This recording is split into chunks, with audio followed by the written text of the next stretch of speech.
कसं पाहताय युतीकडे? युतीची चर्चा आपण मला वाटते की आपण सगळे जास्त प्रमाणात त्यांना फुटेज देण्याचा प्रयत्न करत आहे. दोन भाऊ एक येत आहे, खूप चांगली बाब आहे.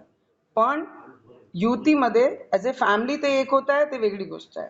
पण ॲज ए राजकीय जे ते एक होत आहे, त्यांनी हे पाहून घ्या की उद्धव ठाकरेजींचे नगर परिषद नगर पंचायतमध्ये जे त्यांचे नंबर्स आले आहे, ज्यांचा मुख्यमंत्री बनला या महाराष्ट्रामध्ये, जे मुख्यमंत्री बनवण्याची ताकद ठेवत होते जी पक्ष, आज सगळ्यात शेवट नंबर त्यांच्या नगर परिषद नगर पंचायत मध्ये लागताय.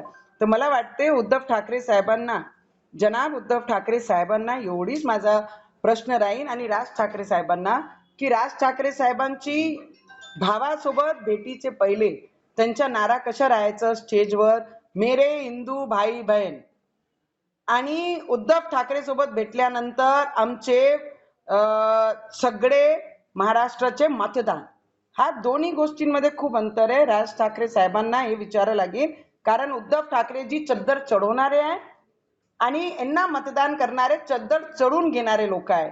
तर राज ठाकरे साहेबांना एवढंच माझा प्रश्न आहे, भोंगे कुठे गेले, मस्जिद कुठे गेल्या, हनुमान चालिसा कुठे गेली? पण तुम्हाला एवढंच सांगन, यावेळी परमनंट उद्धव ठाकरेजींची आणि त्यांच्यासोबत जेही लोक येईल त्यांची परमनंट दुकानदाऱ्या बंद होणार आहे. त्याला कोणीही नकारू शकत नाही. आणि तिथे झेंडा फक्त महायुती आणि भारतीय जनता पार्टी कमळचाच लागणार आहे.